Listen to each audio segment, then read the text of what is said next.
So let us check what we have done till now.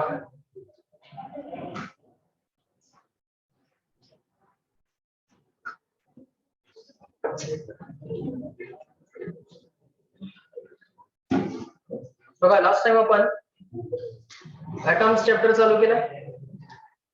त्याच्यामध्ये पहिलं आपण Thomson's atomic model बघितलं, बरोबर. त्याचे लिमिटेशन्स बघितले. त्यानंतर ते लिमिटेशन्स ओव्हरकम करायसाठी गेगर मार्सडन एक्सपेरिमेंट जो रुदरफोर्डनी प्रपोज केला होता तो परफॉर्म केला होता गेगर आणि मार्सडन या दोघांनी. त्यानंतर त्या एक्सपेरिमेंटचे जे काही ऑब्झर्वेशन्स आले ते ऑब्झर्वेशन्स बघून रुदरफोर्डनी त्याचं स्वतःचं मॉडेल मांडलं, बरोबर. त्या मॉडेलला पण काही लिमिटेशन्स आले, बरोबर. रुदरफोर्डच्या मॉडेलला सुद्धा काही लिमिटेशन्स आले. ते लिमिटेशन्स परत ओव्हरकम केले गेले by the Bohr's atomic model, बरोबर. या चॅप्टर मधला मेन जो काय कंटेंट आहे तो मेन कंटेंट आहे Bohr's atomic model. The main content is the Bohr's atomic model.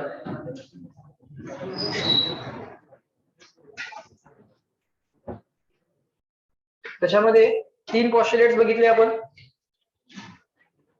The first postulate says that the centripetal force necessary for the circular motion is provided by the electrostatic force of attraction between the electron and the nucleus. Electron आणि nucleus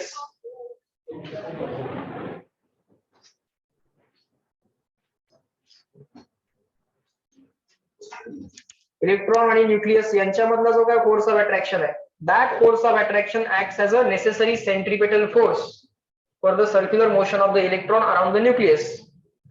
मग centripetal force चा formula माहिती आहे आपल्याला mv²/r. Electrostatic force of attraction between the two charges तोही माहिती आहे 1/4πε0 q1 q2/r². q1 म्हणजे charge on nucleus. Charge on nucleus असणार z times e. Charge on electron असणार e divide by distance between them म्हणजे ऑर्बिटल रेडियस, इलेक्ट्रॉनच्या ऑर्बिटच्या रेडियसचा square. z times e is the charge on nucleus. z is number of protons. z is also known age atomic number. Atomic number is number of protons. Remember, for a neutral atom you can say atomic number is also equal to number of electrons, but it is for neutral atom. कळतंय का? Basically z is what? Atomic number, but it is number of protons. When to say it as number of electrons? If it is a neutral atom, only then you can say that atomic number is number of electrons. Otherwise, in all the cases, basically you should say atomic number is the number of protons. Atomic number is the number of protons. Then postulate number 2 says that the electrons revolve in such orbits in which their angular momentum mvr is integral multiple of h/2π. Electron अशा orbits मध्येच फिरतो ज्या orbits मध्ये त्यांचा angular momentum किती असतो? Integral multiple of h/2π. Why it is so? Even Bohr doesn't know. त्यालाही माहित नाहीये. Why it is so? Doesn't know. That will be proved. पण ते प्रूव्ह होणार. Someone has to prove that. Then in the exam they may ask you find out the angular momentum of electron in the third orbit. And angular momentum of electron in the third orbit कसा काढणार? 3 times h/2π. पण h/2π चे calculation ऐनवेळी करत बसायचं नाही. What is the value of h/2π? 1.055 into 10⁻⁻34. हा, h/2π is equal to म्हणा 1.055 into 10⁻⁻34.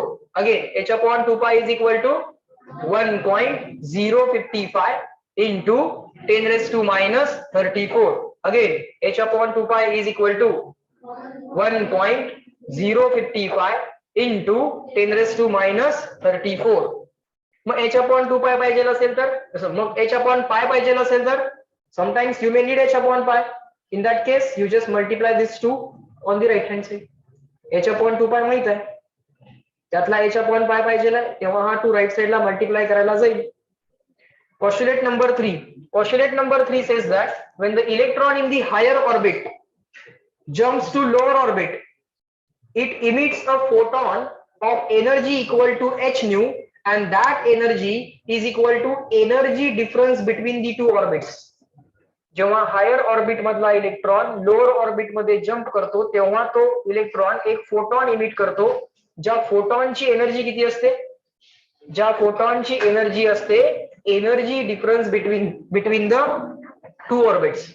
दोन ऑर्बिट मधला एनर्जी डिफरन्स जो आहे तो ऍज अ फोटॉन म्हणून बाहेर पडतो. बरोबर का, आठवलं का? मग याच्या रिव्हर्स पण पॉसिबल आहे, याच्या रिव्हर्स पण पॉसिबल आहे. काय? when a photon of certain frequency is incident on the electron in the lower energy orbit, that photon can be absorbed by the electron and it may jump to the higher orbit. Lower orbit मधल्या electron न photon absorb केला आणि तो higher orbit मध्ये गेला, हे पण possible आहे. बरोबर का, हे पण पॉसिबल आहे. जेव्हा इलेक्ट्रॉन लोअर ऑर्बिट मधून हायर ऑर्बिटला जातो तेव्हा त्याला म्हणायचं एक्सायटेशन. काय म्हणायचं? हा, मोठ्याने सांगा. एक्सायटेशन. आणि जेव्हा इलेक्ट्रॉन हायर ऑर्बिट मधून लोअर ऑर्बिटला येतो त्याला म्हणायचं डी एक्सायटेशन. काय म्हणायचं? D excitation. ओके, बर. किंवा it is also known as simply transition. त्याला ट्रान्झिशन ऑफ इलेक्ट्रॉन असंही म्हणतात. बर, ऑलवेज काय लक्षात ठेवायचं आहे? En minus Ep is equal to H nu. Emit झालेल्या फोटॉनची किंवा ऍब्सॉर्ब झालेल्या फोटॉनची energy H nu is equal to En minus Ep. मग यात En म्हणजे काय? Always nth higher orbit, energy of nth higher orbit. आणि Ep म्हणजे काय? Energy of pth lower orbit. मग इलेक्ट्रॉन तिसऱ्यातनं पाचव्यात जाऊ दे, नाही तर पाचव्यातनं तिसऱ्यात येऊ दे. n म्हणजे किती असणार? 5. n काय सांगितलंय? nth हायर ऑर्बिटची एनर्जी. En म्हणजे काय? nth हायर ऑर्बिटची एनर्जी. Ep म्हणजे काय?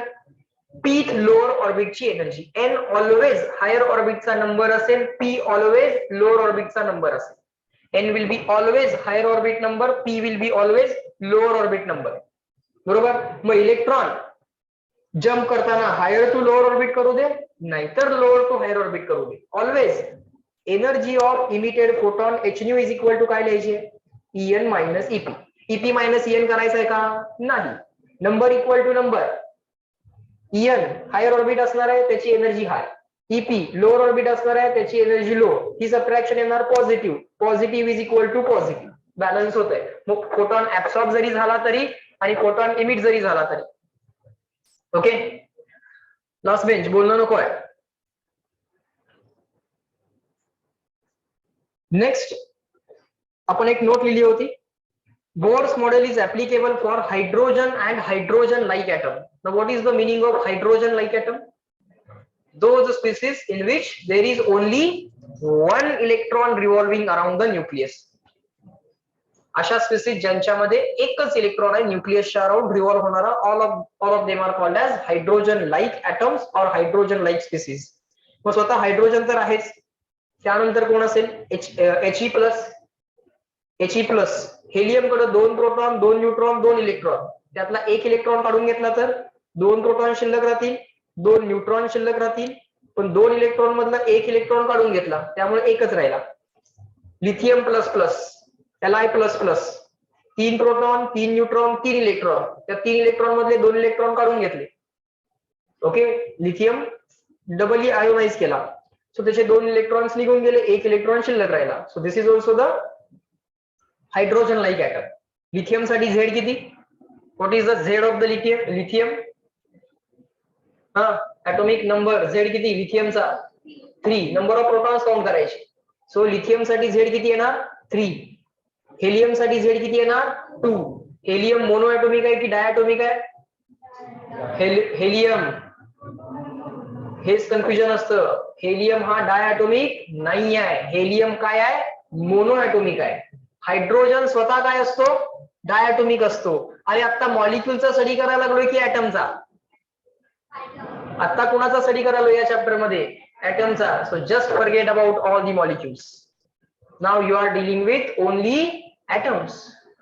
समजतंय का?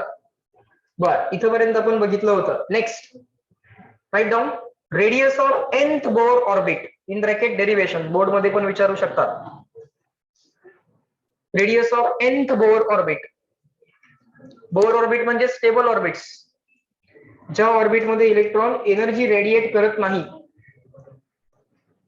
Radius of nth Bohr orbit. Radius of nth Bohr orbit. एक न्यूक्लियस दाखवा, एक ऑर्बिट दाखवा, त्या ऑर्बिट मध्ये एक इलेक्ट्रॉन, त्या ऑर्बिटची radius small R, tangential speed v दाखवा आणि हे सगळे पॅरामीटर्स व्यवस्थित लिहून घ्या.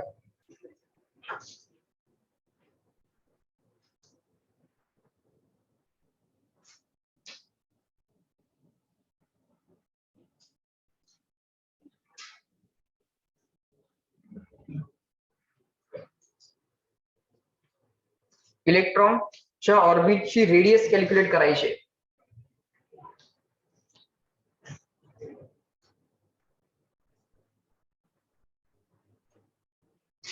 Radius of nth Bohr orbit.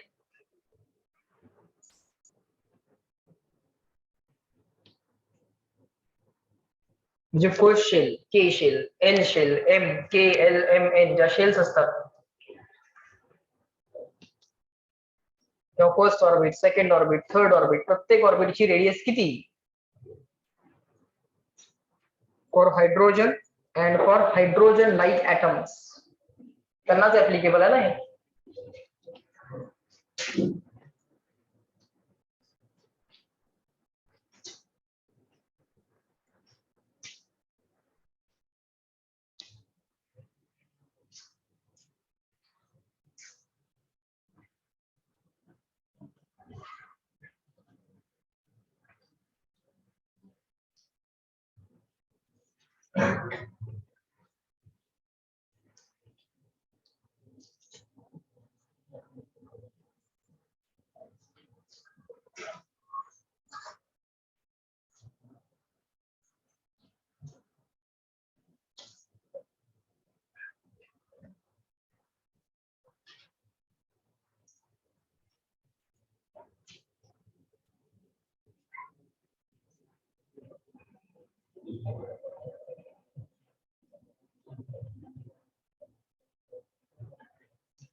बर झालं. आता इलेक्ट्रॉनच्या ऑर्बिटची रेडियस कॅल्क्युलेट करायची. पहिल्या शेलची रेडियस किंवा पहिल्या ऑर्बिटची, सेकंड ऑर्बिटची, थर्ड ऑर्बिटची and so on. How to do that बघा. नंतर लिहिलं तरी चालेल, राहिलं असेल तर पीपीटी मी प्रोव्हाइड करेनच लगेच. ओके, सो जस्ट डोंट वरी. बघा आता 1 मिनिट फक्त समोर लक्ष द्या, त्यानंतर लिहायला वेळ देतो. 1 मिनिट फक्त समोर लक्ष द्या. बघा अगदी सिंपल डेरिवेशन आहे. काय काय केले ऑब्झर्व करा, नंतर न बघता लिहायचा प्रयत्न करा. फ्रॉम द फर्स्ट पॉस्ट्युलेट, पहिलं पॉस्ट्युलेट काय सांगतंय? नेसेसरी सेंट्रिपेटल फोर्स जो काय असतो तो किती लागणार आहे? mv² upon r. तो कोण प्रोव्हाइड करतो? न्यूक्लियस आणि इलेक्ट्रॉन यांच्यामधलं अट्रॅक्शन म्हणजे centripetal force. So mv² upon r is equal to 1/4πε0 Q1 म्हणजे charge on nucleus Z times E, Q2 म्हणजे E अपॉन r² म्हणजे ऑर्बिटल रेडियस, ऑर्बिटची radius. So 1/4πε0 Q1 Q2 upon r² झाला. Okay, and from second postulate mvr that is angular momentum of electron in the given orbit. आता nth orbit आहे ना, first second third, तसं nth orbit आहे. So angular momentum of electron is mvr. Point पार्टिकलचा angular momentum काय असतो? mvr sin theta, where theta is the angle between the r and v. mvr sin theta मधला v आणि r मधला angle. पण circle साठी V आणि R मधला अँगल किती असतोय? For circle angle between V and R is 90. मग तो MVR sin 90, मग ते sin 91 असतंय. मग इलेक्ट्रॉन साठी अँग्युलर मोमेंटम काय लिहायचं इथून पुढं? MVR. तो angular momentum according to Bohr किती असला पाहिजे? n टाइम्स h/2π असला पाहिजे. किती असला पाहिजे? हा रिपीट करा, n टाइम्स h/2π असला पाहिजे. या इक्वेशनला स्क्वेअर केलं. काय केलं? या इक्वेशनला स्क्वेअर केलं. काय झालं? m² v² r² is equal to n² h², 2 चा स्क्वेअर 4, पाय चा स्क्वेअर π². आता इथं जर तुम्ही व्यवस्थित ऑब्झर्व केलं, this is the first equation and this is the second equation. This is a two equation two unknown game. This is a two equation two unknown game. या दोन इक्वेशन्स मध्ये दोनच अननोन आहेत. कुठले? v आणि r. velocity of electron in the nth orbit and radius of nth orbit. समजलं का? यात कोण कोण अननोन आहे? v आणि r. बरोबर का? r आणि v म्हणजे v आणि r अननोन आहेत. त्याच्यामध्ये सुद्धा v आणि r. बरोबर का? मग याच्यामध्ये पण v आणि r अननोन आहे, याच्यामध्ये पण v आणि r अननोन आहे. मग आपण v ला इलिमिनेट केलं की r मिळेल. मग इथनं आपल्याला v² दिसतोय, इथनं आपल्याला v² दिसतोय, म्हणून आपण मुद्दाम या इक्वेशनला स्क्वेअर केलं, इथं v² आणला. आता इथं लेफ्ट हँड साइडला v² आहे, इथल्या लेफ्ट हँड साइडला v² आहे. एकमेकांचा रेशो घेतला की v² ला v² काय होतील? कॅन्सल होतील. मग इक्वेशन मध्ये वन इक्वेशन वन अननोन शिल्लक राहील आणि तो अननोन असेल r. समजतंय?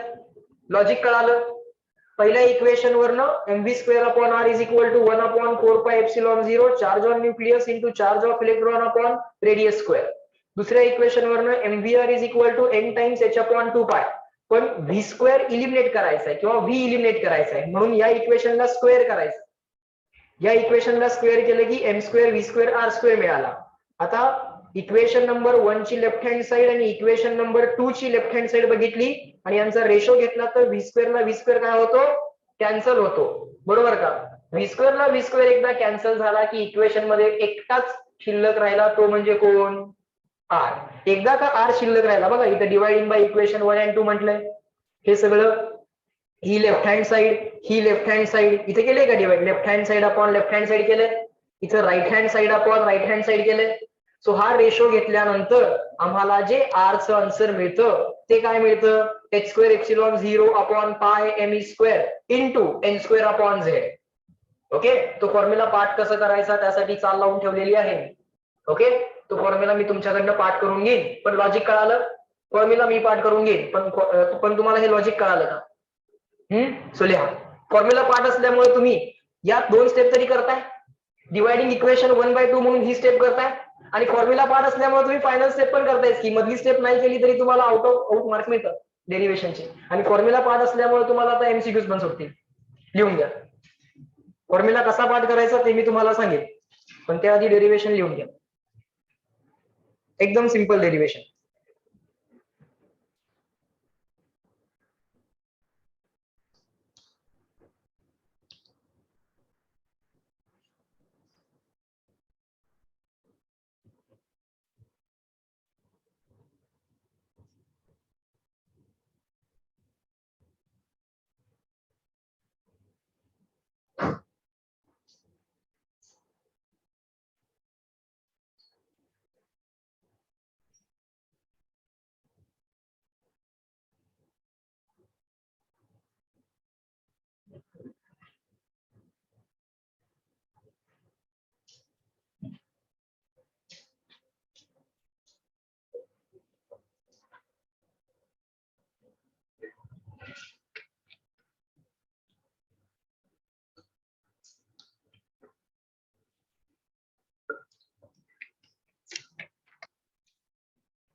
न बघता करायचा प्रयत्न करा.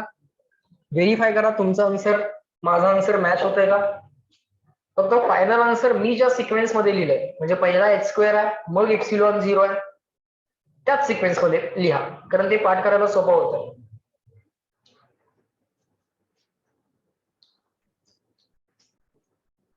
ते बघताना कॉम्प्लेक्स वाटतंय, H square epsilon 0 upon pi M square, पण नंतर पाठ पण होतंय.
एच आणि एन सेपरेट दिसला पाहिजे.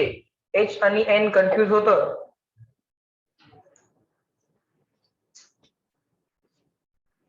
एच व्यवस्थित वेगळा दिसला पाहिजे, एन व्यवस्थित वेगळा दिसला पाहिजे.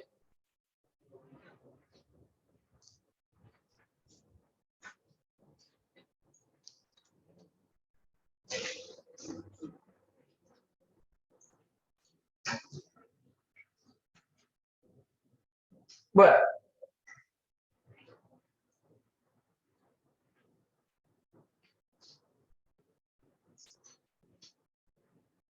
थोडस या फॉर्म्युल्याकडे आपण बघूया, जरा लक्ष द्या.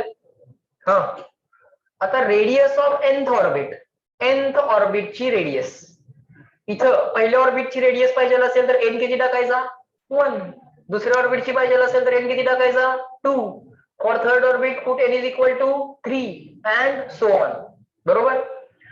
बर, जो काय हायड्रोजनचा ऍटम दिलाय किंवा हायड्रोजन लाईक ऍटम दिलाय त्याचा झेड इथं लिहिणं गरजेचं आहे. समजा जर हायड्रोजनच दिला और hydrogen atom calculate the radius of first orbit म्हटलं तर काय करावं लागेल? झेड किती टाकावं लागेल? What is Z of hydrogen? 1. मग हायड्रोजनच्या ऍटमच्या पहिल्या ऑर्बिटची रेडियस किंवा आता सगळं कॅल्क्युलेशन समजा हायड्रोजन साठी करायचं आहे. For hydrogen, let us say we are doing all the calculations. In that case, you will put z is equal to 1. So z चा विषय संपला. z तर ऑलवेजच 1 झाला. बर, h square epsilon 0 upon pi into m into E square, h square epsilon 0 upon pi m square हा एक constant आहे. Universally same आहे ना. h युनिव्हर्सल कॉन्स्टंट आहे, एप्सिलॉन 0 युनिव्हर्सल कॉन्स्टंट आहे, पाय युनिव्हर्सल कॉन्स्टंट आहे, mass of electron universal constant आहे, charge on electron universal constant आहे. बरोबर. This is going to be the constant for all the hydrogen like atoms. कुणासाठी सुद्धा हा काय असणार आहे? कॉन्स्टंटच असणार आहे. So radius of the orbit is proportional to N square. Radius of the orbit is proportional to N square. समजतंय का? or you can say radius of the orbit is proportional to n square upon z. But for given atom fix केला की z fix झाला. Hydrogen म्हटलं की z fix झाला. He plus म्हटलं की He प्लस z किती? He प्लसचा z किती? 2. Li प्लस प्लस त्याचा z किती? 3. एकदा z फिक्स केला तर तुम्ही असंही म्हणू शकता की for given atom radius of the orbit is proportional to orbit square किंवा radius of the orbit is proportional to N square. बरोबर. आता मला सांगा, जर कॅल्क्युलेशन करायचीच असतील तर हा H square epsilon 0 upon pi M square हा एकदा कॅल्क्युलेट करून ठेवला आणि नुसतं तो नंबर पाठ केला तर परीक्षेमध्ये फक्त एन टाकावा लागेल आणि कॅल्क्युलेशन करावं लागेल ना. त्यांनी जर आम्हाला असं सांगितलं calculate the orbital radius of third orbit of hydrogen, इकडं समोर लक्ष द्या, थर्ड ऑर्बिटच्या हायड्रोजनच्या थर्ड ऑर्बिटची रेडियस काढा असं त्यांनी आम्हाला सांगितलं. सो हायड्रोजन साठी झेड किती टाकणार? 1. थर्ड ऑर्बिट साठी एन किती टाकणार? 3. आता हे कॅल्क्युलेशन काय ऐनवेळी करत बसणार का? हे कॅल्क्युलेशन ऐनवेळी करत बसणार का? नाही. म्हणजे H square epsilon 0 upon pi M square ची व्हॅल्यू पाठ झालेली बरी ना. पाठ झालेली बरी ना. ती व्हॅल्यू आहे 0.53 अँगस्ट्रॉम युनिट. किती आहे? 0.53 अँगस्ट्रॉम युनिट. कॅल्क्युलेशन विषय संपले. बरोबर का? कॅल्क्युलेशनचे सगळे विषय संपले. पहिल्या ऑर्बिटची रेडियस पाहिजे आहे. ठीक आहे. 0.53 इंटू 1² अपॉन झेड जो काय असेल तो. दुसऱ्या ऑर्बिटची रेडियस पाहिजे आहे 0.53 angstrom unit into 2² upon Z. समजतंय का? कॅल्क्युलेशन्स इझी झाले. बरोबर. राहिला प्रश्न हा फॉर्म्युला पाठ कसा करायचा. मी कसा पाठ केला होता. आता बुक मध्ये जो सिक्वेन्स दिला होता तो असा तरी नव्हता. मी तो सिक्वेन्स मागं पुढे केला आणि याला कसं लक्षात ठेवता येईल. मी पहिल्यांदा पाठ केलं की हा कॉन्स्टंट काय आहे. काय कॉन्स्टंट ऑफ प्रपोर्शनॅलिटी. हा मी एकदा कॉन्स्टंट म्हणून दाखवतो मग तुम्ही तो रिपीट करायचा. h² epsilon 0 upon pi me². Repeat. h² epsilon 0 upon pi me². Again h² epsilon 0 upon pi me². Again h² epsilon 0 upon pi me². बरोबर. नंतर मला प्रपोर्शनॅलिटी पाठ करून ठेवली मी. प्रपोर्शनॅलिटी मला अशी पाठ झाली की रेडियस ही n च्या स्क्वेअरला प्रपोर्शनल असते. रेडियस कशाला प्रपोर्शनल आहे. n² ला. आणि n च्या ऑलवेज अपोजिट झेड असतो. n च्या ऑलवेज अपोजिट झेड असतो. मग मी हा फॉर्म्युला असा पाठ केला. Radius of nth orbit is equal to पहिल्यांदा प्रपोर्शनॅलिटी कॉन्स्टंट म्हणणार मग इनटू म्हणणार मग कशाला प्रपोर्शनल आहे ते सांगणार म्हणजे n² आणि n² ला अपोजिट झेड. बरोबर. सो काय झाला फॉर्म्युला रेडियस ऑफ nth ऑर्बिटचा एकदा म्हणून दाखवतो मग रिपीट म्हटलं की तुम्ही रिपीट करायचा. Radius of nth orbit is equal to h² epsilon 0 upon pi me² into n² upon Z. हा repeat. h² epsilon 0 upon pi me² into n² upon Z. Again radius is equal to h² epsilon 0 upon pi me² into n² upon Z. Again, radius of nth orbit is equal to h² epsilon 0 upon pi me² into n² upon z. ते त्या स्पीडनं म्हटलं तर लक्षात राहतं. बरोबर. Try करता परत एकदा. डोळे झाकून फॉर्म्युला म्हणता येईल. हा radius of nth orbit r is equal to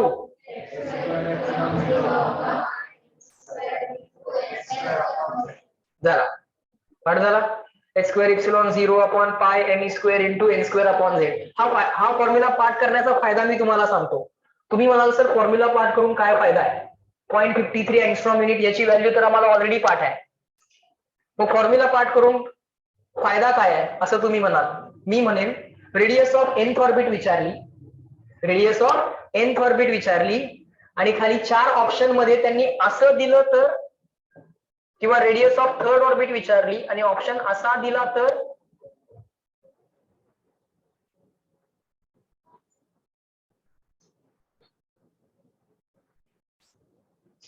असा दिला तर असे 4 ऑप्शन दिले तर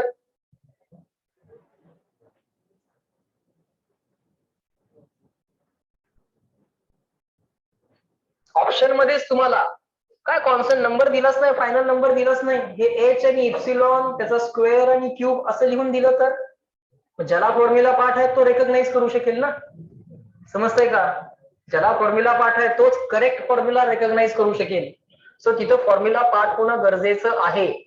बरीच मुलं इथं हा कॉन्स्टंट लक्षात ठेवतात आणि तेवढा कॉन्स्टंट लक्षात ठेवून फक्त प्रपोर्शनॅलिटी वाले क्वेश्चन सॉल्व्ह करून येतात किंवा डायरेक्ट व्हॅल्यू काढायचे क्वेश्चन सॉल्व्ह करून येतात. अरे पण ज्या क्वेश्चननं व्हॅल्यूची डिमांडच केलेली नाहीये, ज्या क्वेश्चननं फॉर्म्युलाच डिमांड केलेला आहे असा क्वेश्चन सॉल्व्ह होत नाही. मग त्यासाठी फॉर्म्युला पाठ होणं गरजेचं आहे. बरोबर. सो आता 1 मिनिट फक्त ऑब्झर्व करायचं परत हे सगळं लिहून घ्यायचं. मी काय काय सांगतोय बघा. द रेडियस ऑफ nth ऑर्बिटचा फॉर्म्युला आला आपला h² epsilon 0 upon pi me² into n² upon z. Hydrogen साठी z is equal to 1. So तो z इज इक्वल टू 1 आहे. 1 लिहायची काही गरज नाही. सो आता इथला विचार जो काय आहे तो फक्त हायड्रोजन साठी आहे. याच्या पुढे जो काही विचार केला गेलाय तो फक्त हायड्रोजन साठी म्हणजे z इक्वल टू 1 साठी. त्याच्यावरून असं लक्षात आलं की radius of the hydrogen atom is proportional to n². Radius of the hydrogen atom is proportional to n² म्हणजे ऑर्बिटच्या नंबरचा स्क्वेअर. आणि ही जी काय व्हॅल्यू आहे h² epsilon 0 upon pi me² या कॉन्स्टंटची जी काय व्हॅल्यू आहे ती 0.5374. ओके 0.5374 अप्रॉक्सिमेटली 0.53 म्हटलं तरी चालतंय. 0.53 अँगस्ट्रॉम युनिट आहे. सो ही जी काय व्हॅल्यू आहे ही 0.53 अँगस्ट्रॉम युनिट व्हॅल्यू इथे टाकायची into n² as it is. z तर 1च आहे. z तर 1च आहे. मग पहिल्या ऑर्बिटची radius r1 n equal to 1 टाका. दुसऱ्या ऑर्बिटची radius r2 n equal to 2 टाका. तिसऱ्या ऑर्बिटची radius r3 n equal to 3 टाका. 4 न मल्टीप्लाय करणं सोपं आहे, 1 न मल्टीप्लाय करणं सोपं आहे, 9 न मल्टीप्लाय करणं सोपं आहे. You will get the final answer. कळालं? कळालं? लिहून घ्या.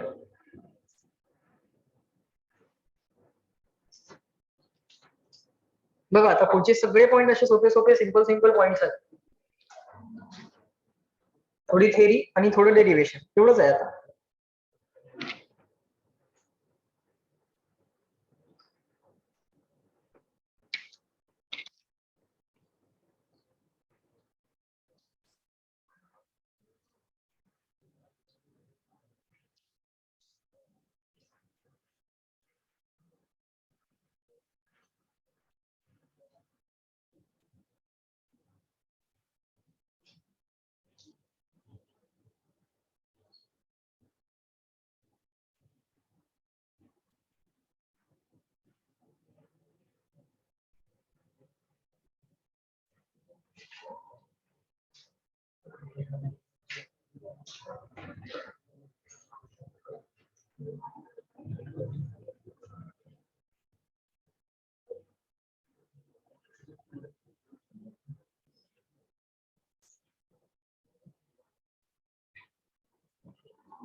Online people when done just reply me CW. येऊन झालं की सांगा तुम्ही.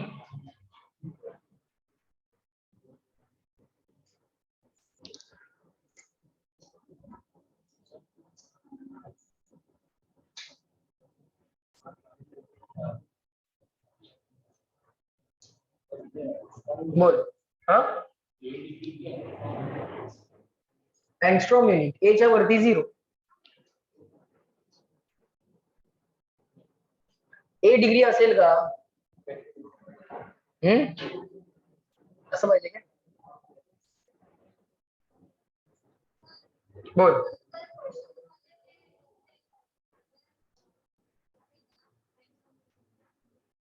नंतर क्वेश्चन मध्ये बघ, जनरली जे आन्सर तुला रेडियसचं विचारलेलं असतं ते अँगस्ट्रॉम युनिट मध्येच विचारलेलं असतं. बरोबर. समज जर आन्सर तुला मीटर मध्ये विचारलेलं असेल, आता या ऑर्बिटची रेडियस किती येणार सांग? 4 इंटू 2 चा स्क्वेअर 4 इंटू 0.53 अँगस्ट्रॉम युनिट. आता ही मल्टिप्लिकेशन केलीस, ही मल्टिप्लिकेशन केल्यानंतर तुला जे आन्सर मिळणार ते येणार आहे 2.12 अँगस्ट्रॉम युनिट. बरोबर. आता ऑप्शन मध्ये 2.12 अँगस्ट्रॉम युनिट शोध. पण समजा जर आन्सर तुला मीटर मध्ये पाहिजे असतील तर तू या अँगस्ट्रॉम युनिटला काय लिहिणार? 10⁻⁻10 मीटर. ऑप्शन बघ, ऑप्शन मध्ये मीटर मध्ये विचारलं असेल तर अँगस्ट्रॉम युनिटला रिप्लेस कर, अदरवाइज नको. समजलंय सगळ्यांना? लक्षात आलं? घेतलं लिहून? बर. समजा इन केस जर लिहायचं काही राहिलं तर मी नोट लेक्चर झाल्यानंतर लगेच प्रोव्हाइड करेनच. लगेच जेवढं काही राहिलं असेल तेवढं पटकन कंप्लीट करून घ्या मग. ओके, चलो नेक्स्ट. थोडस जरा रायटिंग स्पीड वाढवा. झाले ना लिहून? बर. आता परत 1 मिनिट व्यवस्थित लक्ष द्या, त्यानंतर न बघता डेरिव्हेशन करायचा प्रयत्न करा. बघा, मगाशी आपण रेडियस काढली, 2 इक्वेशन 2 अननोनचा गेम होता. R एक अननोन होता, V एक अननोन होता. V इलिमिनेट केला की V स्क्वेअर केला eliminate? Basically V square eliminate केला. V स्क्वेअर इलिमिनेट झाला की आपोआप V इलिमिनेट झाला.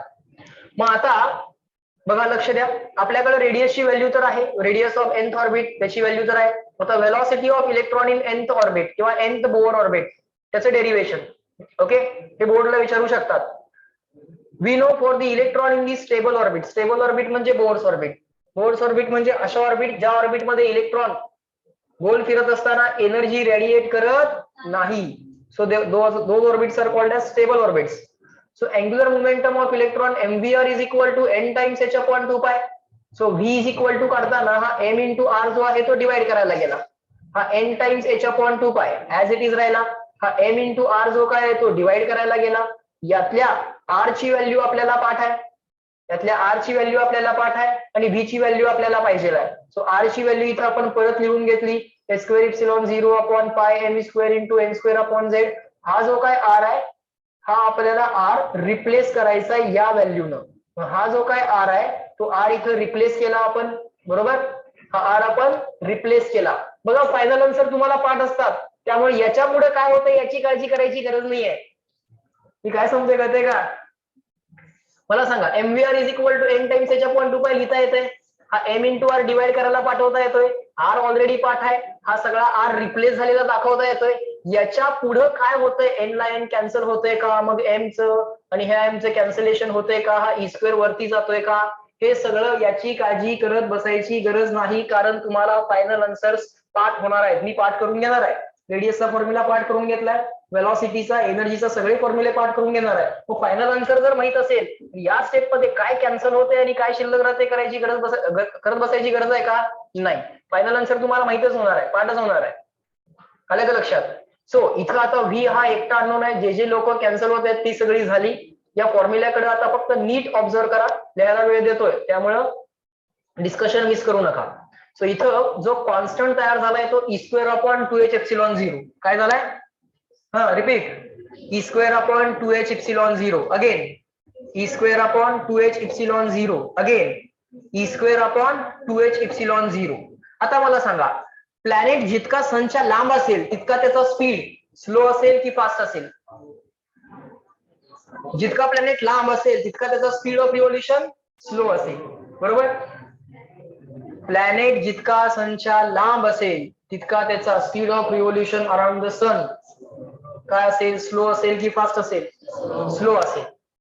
म्हणजे ऑर्बिट नंबर जेवढा जास्त असेल, जेवढा ऑर्बिट नंबर जास्त असेल, पहिला, दुसरा, तिसरा, चौथा, सातवा, आठवा, नववा orbit, 10th orbit, 15th orbit, जितका ऑर्बिट नंबर मोठा असेल तितकी रेडियस ऑब्विसली मोठी असणारच, कारण radius is proportional to n square, ऑर्बिटच्या नंबरच्या स्क्वेअरला.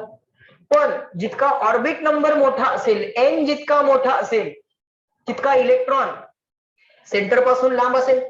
जितका इलेक्ट्रॉन सेंटर पासून लांब असेल तितका त्याचा स्पीड ऑफ रिव्होल्यूशन काय असेल? स्लो असेल, कमी असेल. म्हणजे speed is inversely proportional to orbit number, कारण जेवढं मोठं ऑर्बिट असेल तेवढी मोठी रेडियस, जेवढा मोठा ऑर्बिट नंबर तेवढी मोठी रेडियस, जेवढी मोठी रेडियस तेवढा इलेक्ट्रॉन लांब, आणि जेवढा लांब इलेक्ट्रॉन असेल तितका तो स्लो असेल. समजतंय का? म्हणजे v is proportional to 1 upon n. दिसला तुम्हाला v proportional to 1 upon n? किंवा इथं बघा v proportional to 1 upon n दिसला, v inversely proportional to n दिसला का? बोला मोठ्याने येस नो. हा, आणि मगाशी म्हटलं होतं n ला ऑलवेज अपोजिट झेड पाहिजे. मगाशी काय म्हटलं होतं? n ला किंवा n स्क्वेअर ला ऑलवेज अपोजिट काय पाहिजे? झेड पाहिजे, बरोबर.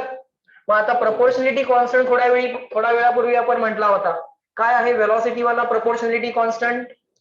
E square upon 2h epsilon 0. So velocity वाला प्रोपोर्शनलिटी कॉन्स्टंट आहे तुमचा E square upon 2h epsilon 0 into म्हणणार, बरोबर.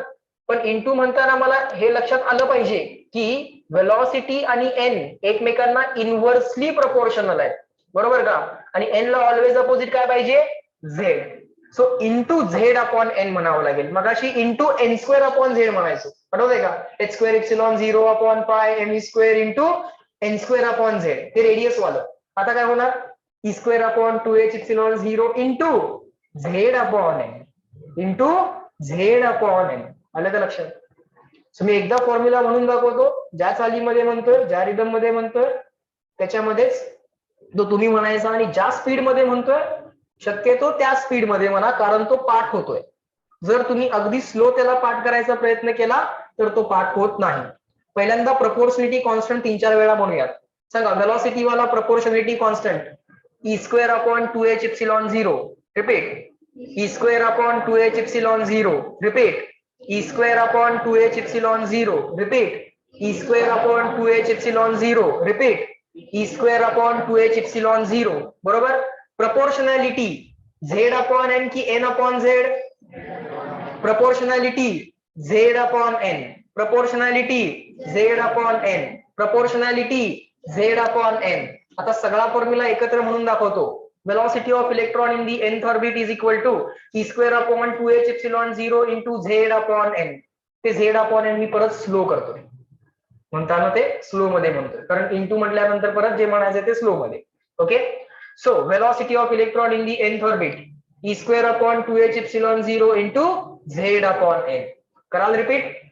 सांगा. Velocity is equal to E square upon 2h epsilon 0 into Z upon n. Again. E square upon 2h epsilon 0 into Z upon n. Again. E square upon 2h epsilon 0 into Z upon n. Again. E square upon 2h epsilon 0 into Z upon n. आता तुम्ही म्हणाल sir हा E square upon 2h epsilon 0 पाठ झाला तर बरा होईल, म्हणजे एक्झाम मध्ये हे कॅल्क्युलेशन करावं लागणार नाही. तर त्याचा आन्सर आहे 2.16 or 2.18. Let us confirm that. I think it is 2.18. Let me just confirm. Yes, it is 2.18. The value is 2.18 into 10 raised to plus 6 metre per second. वेलॉसिटीची व्हॅल्यू आपण मीटर पर सेकंड मध्ये, रेडियसची value angstrom unit मध्ये. Velocity metre per second मध्ये, radius angstrom unit मध्ये. त्याची जी काय value आहे ती 2.18 into 10 raised to plus 6. 2.18 into 10 raised to 6 metre per second. Okay. So कॉन्स्टंटची value repeat 2.18 into 10 raised to 6. Constant is equal to 2.18 into 10 raised to 6. Again, constant is equal to 2.18 into 10 raised to 6. Again, constant is equal to 2.18 into 10 raised to 6. तो metre per second मध्ये.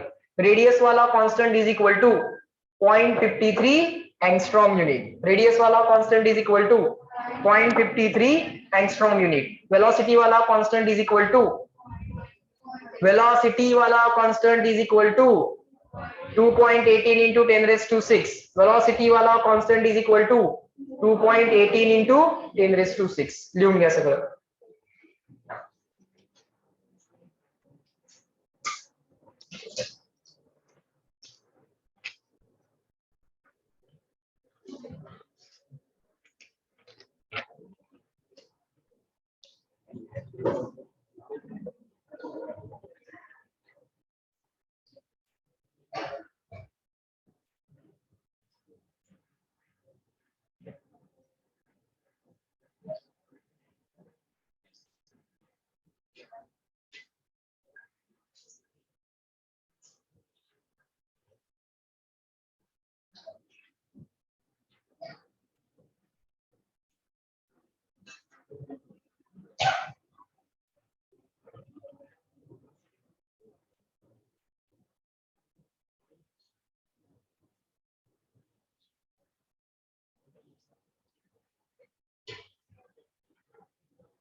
Hydrogen साठी Z is equal to 1.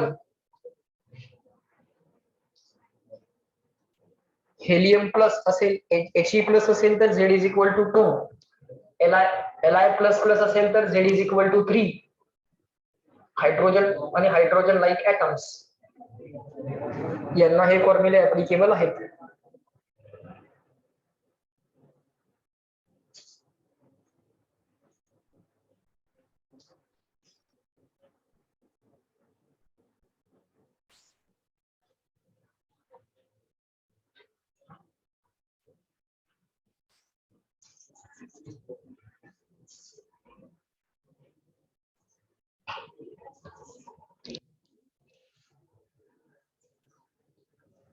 झालं की सांगा. Online people once done reply me CW.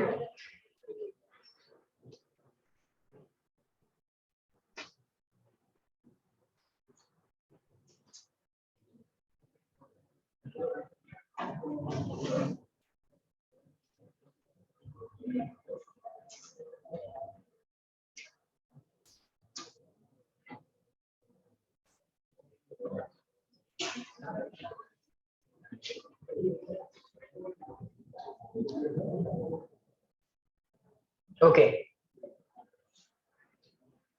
चलो लिहा पटपट लिहा. थोडासा रायटिंग स्पीड जरा वाढवा.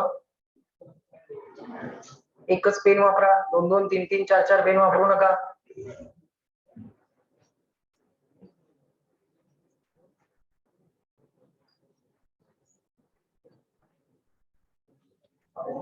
बोरनं जेव्हा डेरिव्हेशन केलं होतं तेव्हाही त्याने एकच पेन वापरला होता. सो तुम्ही का 2 वापरायला लागलाय? हा का पहिल्यांदा त्यानं हेडिंग देताना वेगळ्या रंगाने दिलं, डेरिव्हेशन करताना वेगळ्या रंगाने केलं, असलं काय केलं काय? बोरनं असलं काय नाही केलं? हेडिंग दिलं, डेरिव्हेशन केलं. हे डेरिव्हेशन केलं होतं बोरनं, माहितीये का तुम्हाला? आता जे आपण डेरिव्हेशन बघतोय ना, बोर्डच्या थेरीवरनं चाललंय, स्वतः केलेलं आहे नाही. एच काय आहे? ओके, एच काय आहे सांगा. What is the value of H और what is H? Name of H is Planck's constant. H आहे प्लँक्स कॉन्स्टंट. 6.63 का 67? 6.67. It is 6.63. 6.63 into 10 raised to minus 34. Minus 34 joule second. 6.63 into 10 raised to minus 34 joule second. आणि universal gravitational constant जो आहे तो 6.67 into 10 raised to 11. Universal gravitational constant Newton वाला जी, capital G, तो 6.67 into 10 raised to minus 11 newton metre square upon KG square. चलो next. इथं आपल्याला असं ऑब्झर्व होतंय की velocity is proportional to 1 upon n. Orbit number जेवढा जास्त असेल तेवढा स्पीड ऑफ इलेक्ट्रॉन स्लो असेल. नेक्स्ट. आता हे सिंपल पॉइंट डिस्कस करत करत लिहून घेऊयात. लिहा.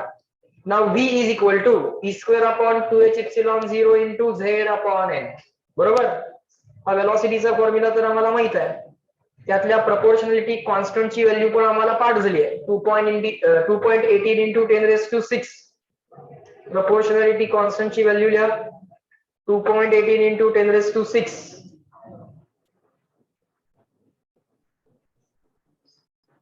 मग हायड्रोजन साठी वेलॉसिटीज कॅल्क्युलेट करून ठेवल्यात आपण. z इक्वल टू 1 टाकला आणि n च्या व्हॅल्यूज टाकल्या. फर्स्ट ऑर्बिट साठी इलेक्ट्रॉनची वेलॉसिटी, सेकंड ऑर्बिट मध्ये असणाऱ्या इलेक्ट्रॉनची वेलॉसिटी, थर्ड ऑर्बिट मध्ये असणाऱ्या इलेक्ट्रॉनची velocity and so on. So first 3 orbit मध्ये असणाऱ्या इलेक्ट्रॉनची वेलॉसिटी काढली आपण for hydrogen atom. z equal to 1 टाकला. तुम्ही एक डाऊट विचारणं एक्सपेक्टेड आहे पण कोणी विचारत नाहीये.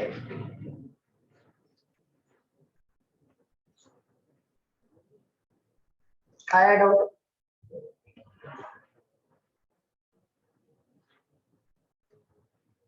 पहिल्या ऑर्बिट मधल्या इलेक्ट्रॉनची velocity 2.18 into 10 raised to 6.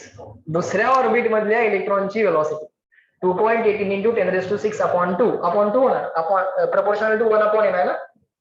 z तर 1 आहे. z तर 1 आहे. फक्त n टाकत जायचं. एकदा n 1 टाकला, एकदा हा n 1 टाकला, मग 2 टाकला, मग 3 टाकला. फोर्थ ऑर्बिट मधल्या इलेक्ट्रॉनची वेलॉसिटी पण काढू शकता. फिफ्थ ऑर्बिट मधल्या इलेक्ट्रॉनची वेलॉसिटी काढू शकता.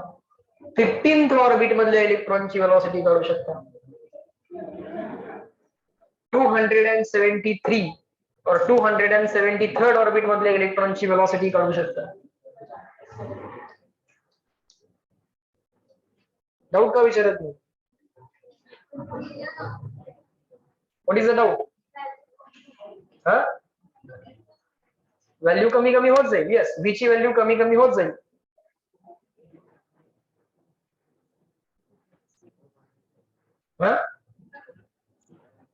मोठ्याने बोल. 0 होण्यासाठी, वेलॉसिटी 0 होण्यासाठी n equal to infinity. n equal to infinity म्हणजे इलेक्ट्रॉन ऍटमच्या बाहेर आला. n इक्वल टू इन्फिनिटी म्हणजे इलेक्ट्रॉन ऍटमच्या बाहेर आला. n इक्वल टू इन्फिनिटी तेव्हा स्पीड 0 असेल. तेव्हा त्याचा आणि न्यूक्लियसचा काही संबंध नाही. पण तरी एक प्रश्न एक्सपेक्टेड आहे, तुम्ही विचारत नाहीये. 5000th ऑर्बिटची रेडियस पण काढू शकता आणि 5000th ऑर्बिट मधल्या इलेक्ट्रॉनची वेलॉसिटी पण काढू शकता. हायड्रोजन कडे किती इलेक्ट्रॉन्स आहेत? किती आहेत? एकच इलेक्ट्रॉन. मग किती ऑर्बिट असतील त्याच्याकडे? ऑर्बिट किती असतील त्याच्याकडे?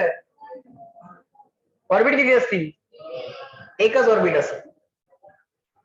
मग हायड्रोजनच्या सेकंड ऑर्बिट मधल्या इलेक्ट्रॉनची रेडियस किंवा इलेक्ट्रॉनच्या ऑर्बिटची रेडियस, हायड्रोजनच्या सेकंड ऑर्बिट मधल्या इलेक्ट्रॉनची व्हेलॉसिटी, हे काढायला अर्थ आहे का? आता काय काढलं आपण? Z इक्वल टू 1 टाकला म्हणजे हायड्रोजन आहे. हायड्रोजनच्या nth ऑर्बिट मध्ये असणाऱ्या इलेक्ट्रॉनची velocity, velocity of electron in the nth orbit of hydrogen. मग हायड्रोजनला ऑर्बिट किती आहेत? तुम्हाला काय वाटतं? How many orbits are there in the hydrogen? एकच. How many orbits are there in the hydrogen? जर एकच असेल तर मग हे काय काढले आपण? सेकंड ऑर्बिट मध्ये जेव्हा हायड्रोजन मधला इलेक्ट्रॉन जेव्हा सेकंड ऑर्बिट मध्ये असेल तेव्हा त्याचा जो काही स्पीड असेल तो 2.88 into 10⁶/2 असेल. हायड्रोजनचा इलेक्ट्रॉन जेव्हा थर्ड ऑर्बिट मध्ये असेल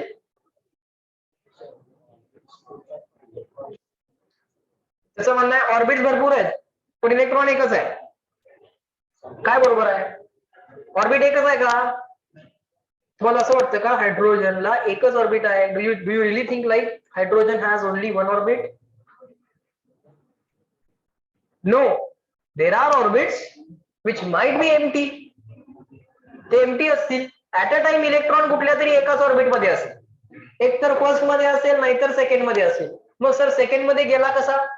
काय नाही, त्याने एनर्जी ऍब्सॉर्ब केली, गेला वरती, एक्साइट झाला, बरोबर का?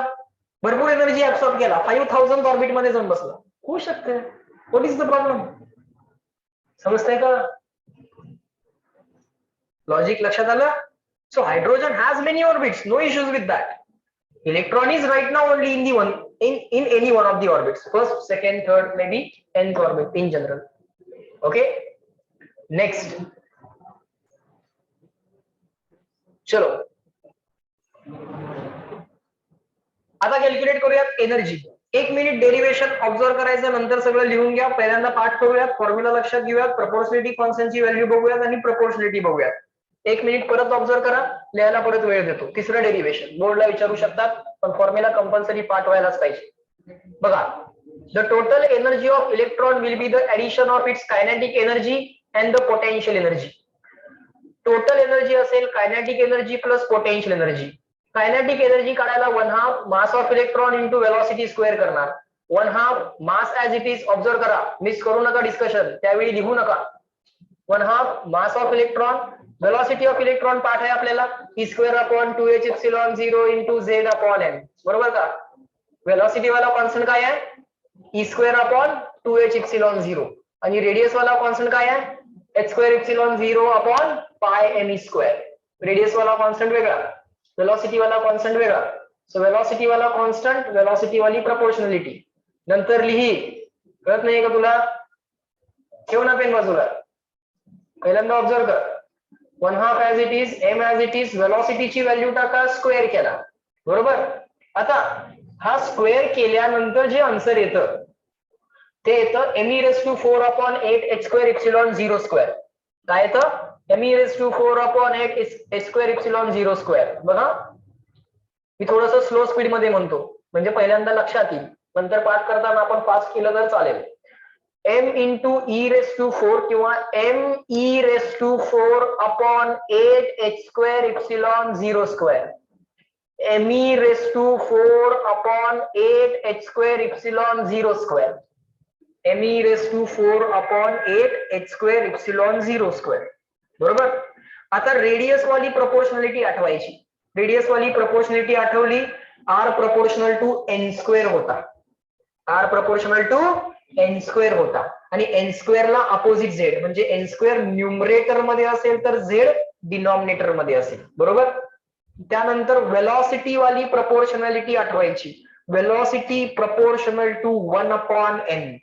त्या 1/n, n ला अपोजिट z पाहिजे, त्यामुळे ते प्रोपोर्शनल टू z/n झालं होतं. काय झालं होतं? प्रोपोर्शनल टू z/n झालं होतं. सो वेलॉसिटी मध्ये प्रोपोर्शनॅलिटी बघितली तर ती काय आहे? z/n. अरे पण एनर्जी करताना वेलॉसिटीचा काय आहे? स्क्वेअर आहे. एनर्जी करताना वेलॉसिटीचा काय आहे? स्क्वेअर आहे. मग प्रपोर्शनॅलिटीचा पण काय होणार? स्क्वेअर. मग ते झेड अपॉन एन चा स्क्वेअर काय मिळणार? Z square upon N square. समजलं? प्रपोर्शनॅलिटीचा विषय संपला. प्रपोर्शनॅलिटी कॉन्स्टंट काय आला? me⁴ upon 8 h square epsilon 0 square. Radius is proportional to काय होतं? N square. आणि त्याला अपॉन झेड म्हणजे radius proportional to N square upon Z. Velocity proportional to Z upon N. पण कायनेटिक एनर्जी किंवा in general energy काढताना वेलॉसिटीचा काय झालाय? स्क्वेअर. वेलॉसिटीचा स्क्वेअर झालाय तर प्रपोर्शनलिटीचा पण काय होणार? स्क्वेअर. मग झेड अपॉन एन चा स्क्वेअर काय येणार? Z square upon N square. Okay. So kinetic एनर्जीचा फॉर्म्युला म्हणूया. Let us remember the formula of kinetic energy. काय कायनेटिक एनर्जीचा फॉर्म्युला? त्यातला पहिल्यांदा प्रपोर्शनलिटी कॉन्स्टंट बघूयात. काय proportionality constant? me⁴ upon 8 h square epsilon 0 square. Repeat. me⁴ upon 8 h square epsilon 0 square. Repeat. me⁴ upon 8 h square epsilon 0 square. Again me⁴ upon 8 h square epsilon 0 square. थोडस fast म्हणावं लागेल तर तो चांगल्या पद्धतीने पाठ होईल. हा. me⁴ upon 8 h square epsilon 0 square. Again me⁴ upon 8 h square epsilon 0 square. Again me⁴ upon 8 h square epsilon 0 square. Again me⁴ upon 8 h square epsilon 0 square. बरोबर. बरं त्याची व्हॅल्यू मला पाठ आहे -13.6 इलेक्ट्रॉन व्होल्ट. सो व्हॅल्यूचा विचार सोडून द्या. So त्या प्रपोर्शनलिटी कॉन्स्टंटची व्हॅल्यू आपल्याला पाठ होणार आहे. So just don't worry about that. पण समजा जर असा क्वेश्चन आला ज्या क्वेश्चनची डिमांड व्हॅल्यू नाही आहे, फॉर्म्युलाच आहे, तर पाठ व्हायला पाहिजे. बर. आता प्रपोर्शनलिटी कॉन्स्टंट झाला. प्रपोर्शनलिटी काय आहे? एन स्क्वेअर अपॉन झेड आहे, झेड अपॉन एन आहे की Z square upon N square? Z square upon N square. So kinetic energy of electron in the nth ऑर्बिटचा फॉर्म्युला झाला me⁴ upon 8 h square epsilon 0 square into Z square upon N square. बरोबर. थोडस fast म्हणावं लागतंय. Okay. पण ते fast म्हटलं तर पाठ होतंय. स्लो एकदा म्हणून दाखवतो. फॉर्म्युला असा आहे. Kinetic energy of electron in the nth orbit is equal to me⁴ upon 8 h square epsilon 0 square into Z square upon N square. Energy proportional to 1 upon N square असते. Energy proportional to 1 upon N square असते for given value of Z. Z fix केला तर हा Z fix केला तर kinetic energy proportional to 1 upon N square येते. बरोबर. केईचा विषय लक्षात आला. नंतर सगळे फॉर्म्युले म्हणून सगळे पाठ होते. पहिल्यांदा जरा तो जो काय सिक्वेन्स आहे, ज्या सिक्वेन्स मध्ये आपण हे सगळं पाठ करायला लागलो तो समजून घ्या. त्यानंतर पोटेन्शियल एनर्जी कॅल्क्युलेट करायची. दोन चार्ज, एक न्यूक्लियस आणि एक इलेक्ट्रॉन, टू चार्ज सिस्टीमची पोटेन्शियल एनर्जी असते 1/4πε0 Q1 Q2 अपॉन R12. आठवतंय का? टू पार्टिकल सिस्टीमची, टू चार्जेसची पोटेन्शियल एनर्जी काय असते? 1/4πε0 Q1 Q2 upon R12. R12 is distance between them. आता R12 म्हणत बसण्यापेक्षा नुसतं R म्हणूया. सो 1/4πε0 Q1 Q2 upon R. So potential energy of a system in which there is first charge which is nucleus and second charge which is electron and the distance between them is the radius of the orbit.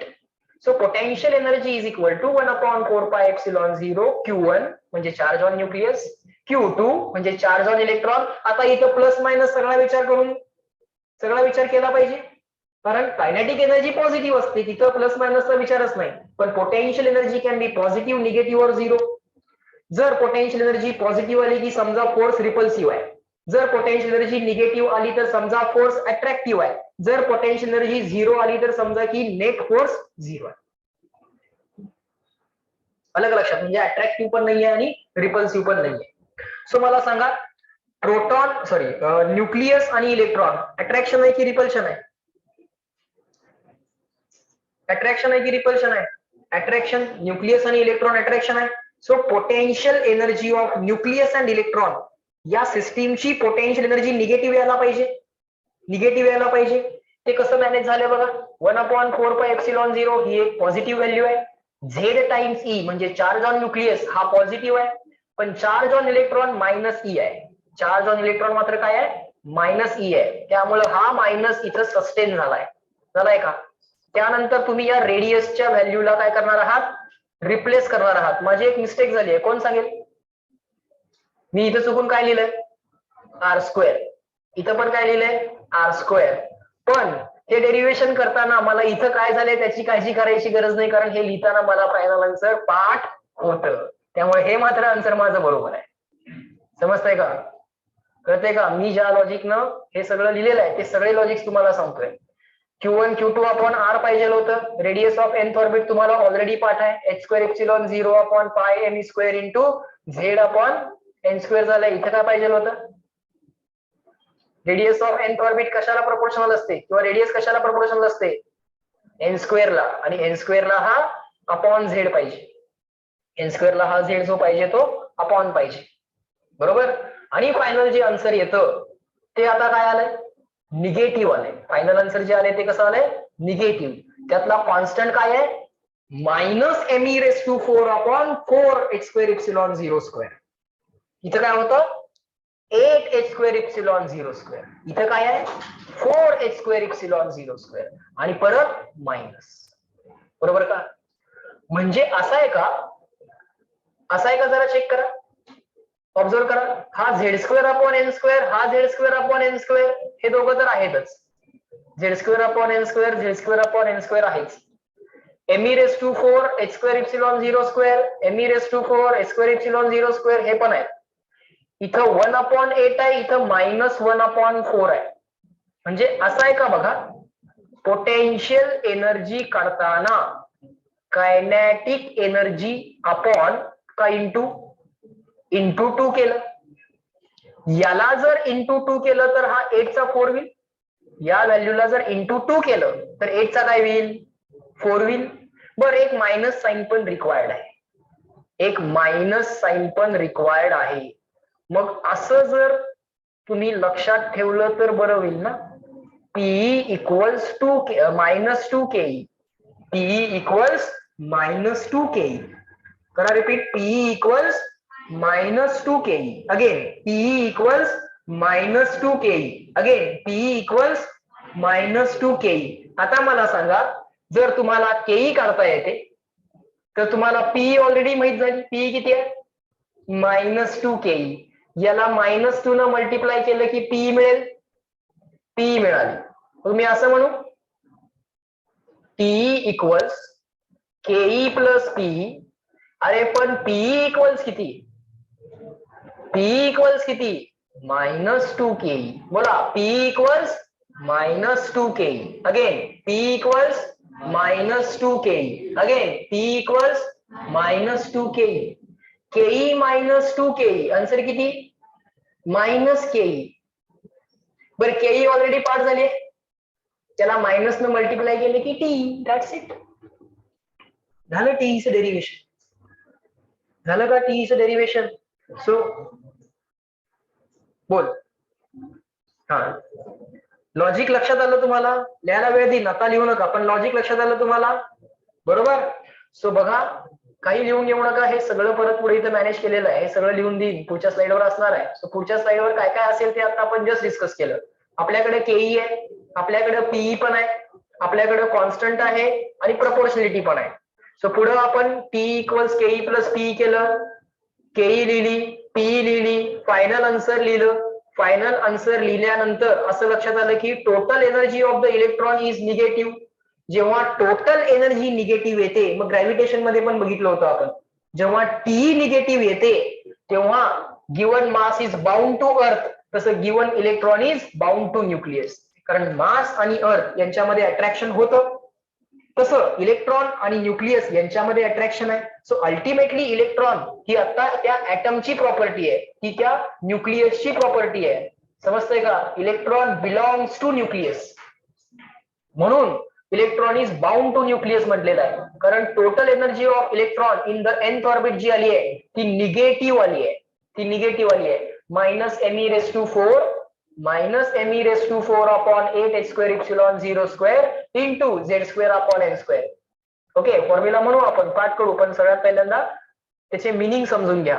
So total energy negative आली म्हणजे electron हा bound to nucleus आहे. त्याला जर free करायचं असेल, समजा एका इलेक्ट्रॉनची एनर्जी -5 इलेक्ट्रॉन व्होल्ट आहे, म्हणजे तो बाउंड टू न्यूक्लियस आहे. मग त्याला जर फ्री करायचं असेल तर अजून किती एनर्जी द्यावी लागेल? +5. आता त्याची एनर्जी किती आहे?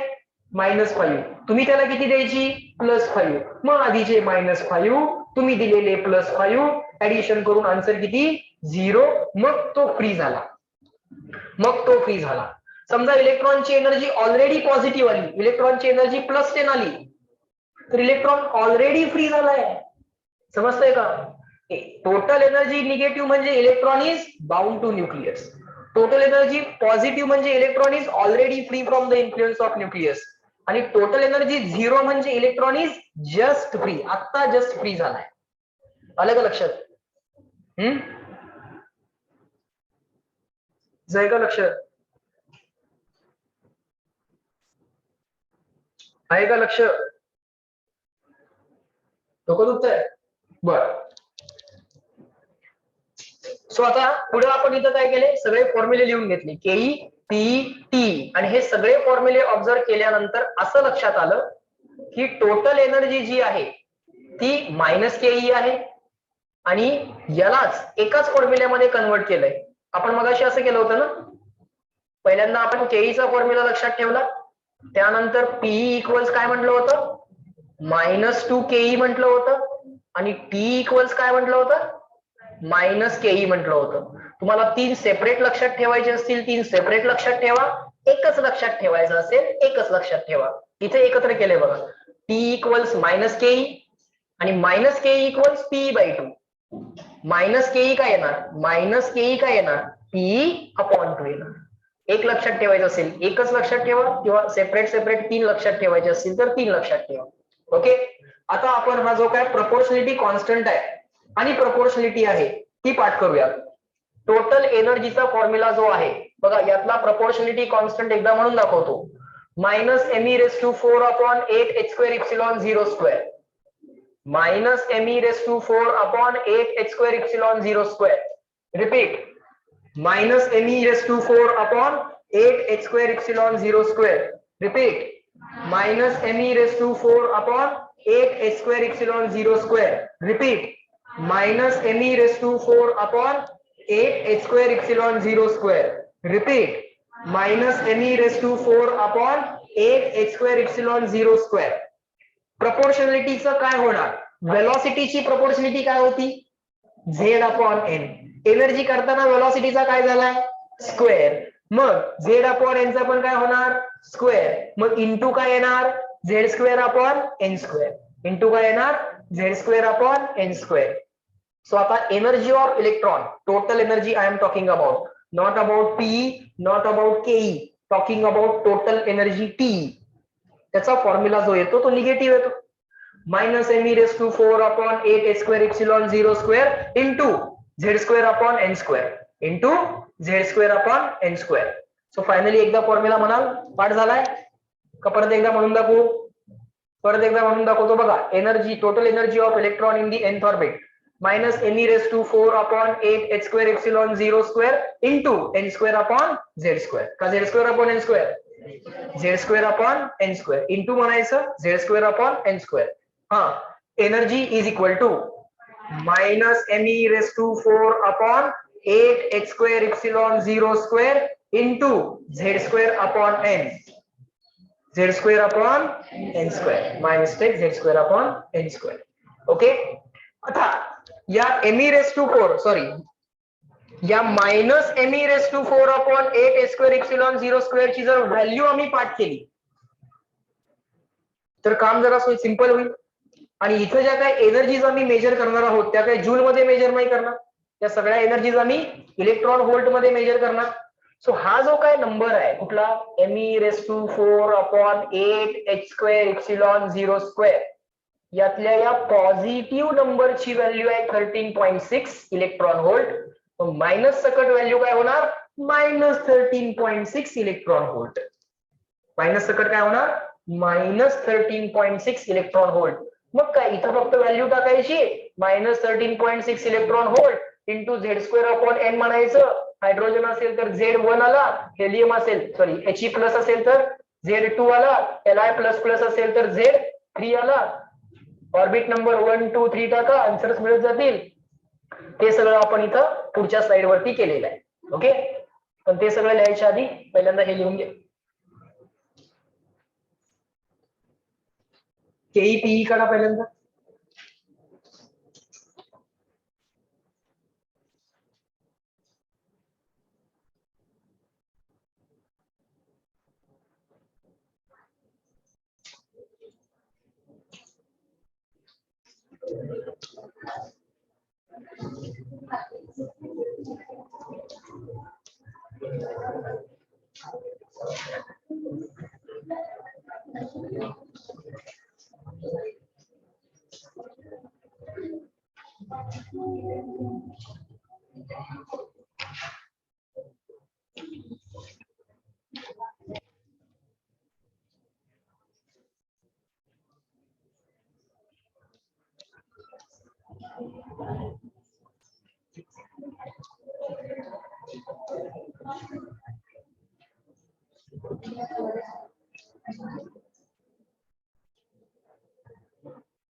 Once done, online people, please reply clear and written.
Start झालं का लिहून?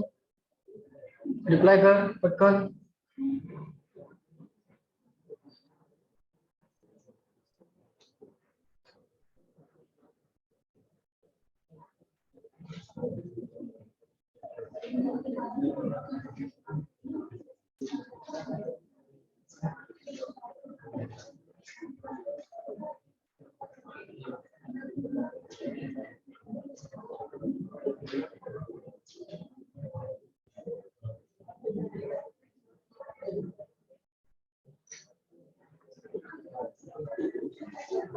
बरं, आता तुम्ही कॉलेजच्या एक्झाम साठी अभ्यास करताय ना? ठीक आहे. आपल्या एक्झामच्या डेट्स ऍज इट इज राहतील, ऍज इट इज फॉलो होतील, कारण एक्झॅक्टली काय कुठल्या डेटला ओव्हरलॅप तर झालेलं नाहीये. पुढच्या ज्या काही इन्स्ट्रक्शन्स असतील की टाइम टेबल वगैरे जे काय असेल ते मी ऑफिसमध्ये डिस्कस करून तुमचं ते टाइम टेबल सेंड करेन. त्याची काय काळजी करू नका. 25 तारखेपासून चालू आहे ना? 25th. ठीक आहे. जे एक्झामच्या डेटमध्ये एक्झाम चालू असताना जे जे एक्झामचे दिवस आहेत तेव्हाचं जे काही शेड्यूल असेल ते मी तुम्हाला ऑन टाइम व्यवस्थित इन्फॉर्म करेन. जस्ट डोंट वरी. मी ऑफिसमध्ये डिस्कस करतो ते आणि तुम्हाला सांगेन.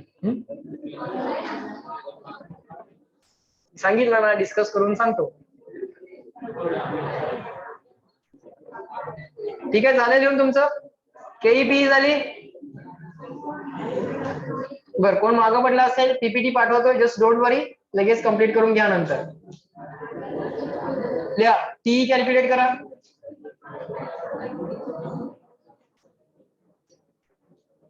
Energy of electron in the nth orbit.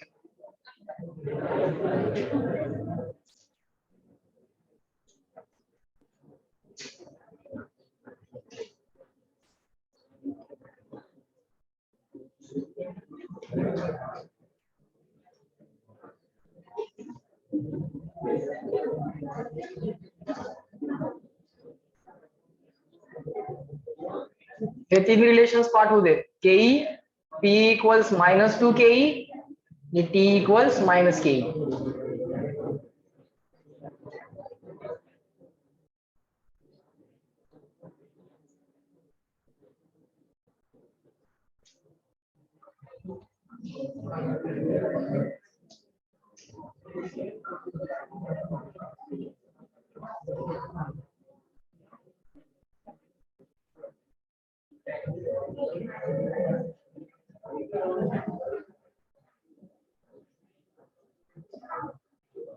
रोज दुपारी इथं आता तुम्ही 2:30 ते 5:30 डाऊट सॉल्विंग साठी थांबा. डाऊट्स तुमचे जे काय असतील, ज्या ज्या सब्जेक्ट मध्ये, ज्या ज्या चॅप्टर मध्ये जे काही सॉल्विंग तुम्ही करताय, ज्या एक्झाम साठी तुम्ही प्रिपेअर करताय, त्याचे डाऊट्स घेऊन या, इथं बसा, डाऊट्स क्लिअर करून घ्या. रिवाइज करायचं, जे जे डाऊट्स असतील क्लिअर करून घ्यायचे. चॅप्टर्स रिवाइज करा, डाऊट्स विचारा, डाऊट्स क्लिअर करा. एवढंच करायचं आता एक्झाम होईपर्यंत.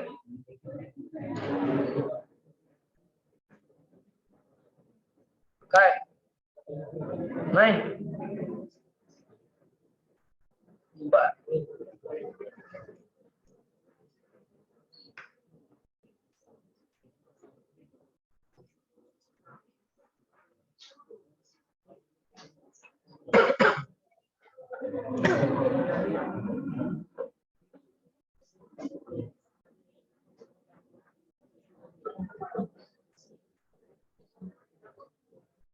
दोन मिनिट झाले लेक्चर, 2 मिनिट.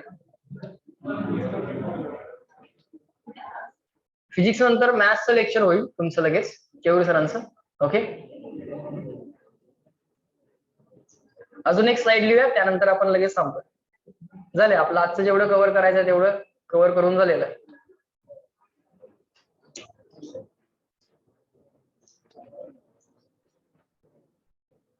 मुद्दाम हे डेरिव्हेशन्स एकदा तुम्हाला लिहायला समजे, कारण आहे की हे एकदा पाठ झालं ना, याच्यावरचे क्वेश्चन फार सिंपल असतात. नुसते फॉर्म्युले वगैरे विचारतात किंवा डायरेक्टली आन्सर विचारतात. नंबर कॅल्क्युलेट करायचा आहे, एन सबस्टिट्यूट करा, झेड सबस्टिट्यूट करा, नेक्स्ट स्टेपला उत्तर आहे.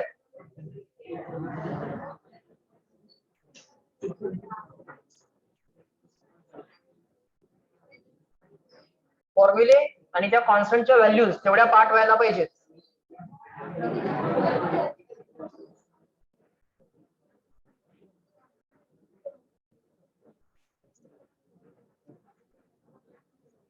झालं का?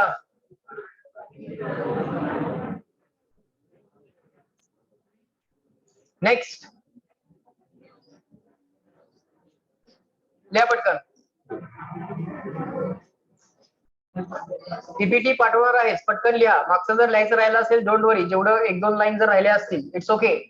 पीपीटी देतोय मी तुम्हाला, लिहा. Energy E is equal to -me⁴/8 h²ε0² into z²/n². For given value of z, it is observed that E is proportional to 1/n². So n वाढत गेला तर न्यूमरिकल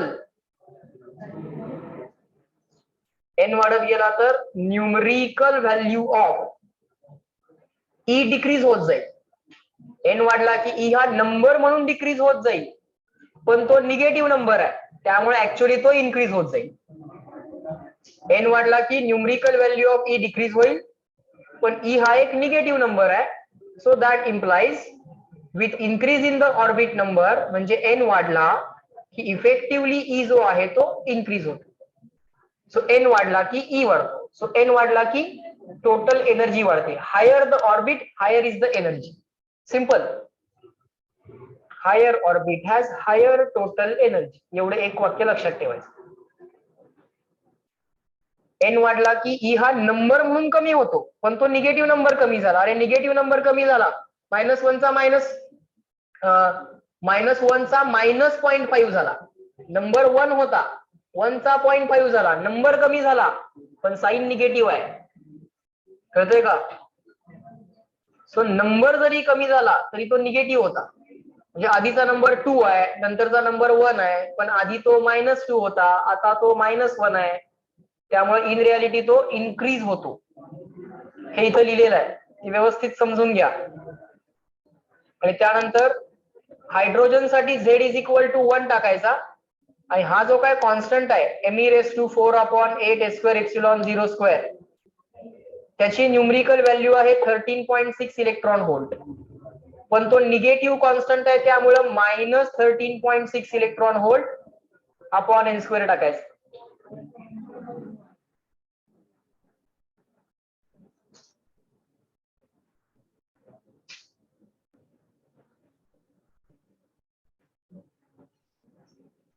मग पहिल्या ऑर्बिटची एनर्जी n=1 टाका.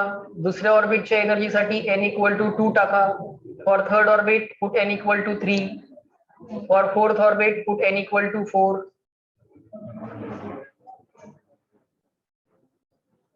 लिहून घ्या ते सगळं व्यवस्थित.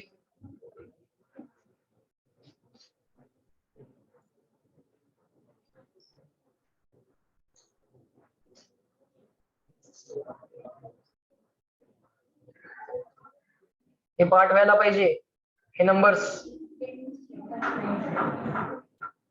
कॅल्क्युलेशन सोपे होतात. फर्स्ट 4 ऑर्बिटचे एनर्जी व्हॅल्यूज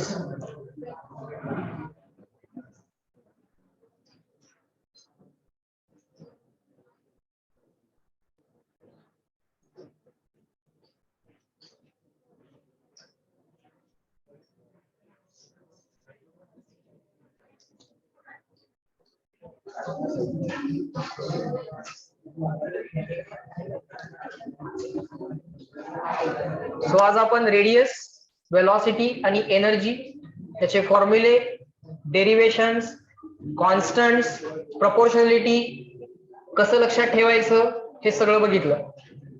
ओके, लक्षात आलं? समजलंय? ठीक आहे. हा पीपीटी लगेच तुम्हाला मी देतोय. सो लिहायचं जर आता राहिलेलं असेल तर ते पीपीटी मधून बघून लिहा. Okay, so here we are going to stop at this point. Remaining things will see in the next lecture. Okay, online people, चलो bye bye everyone. Let me end the lecture at this point.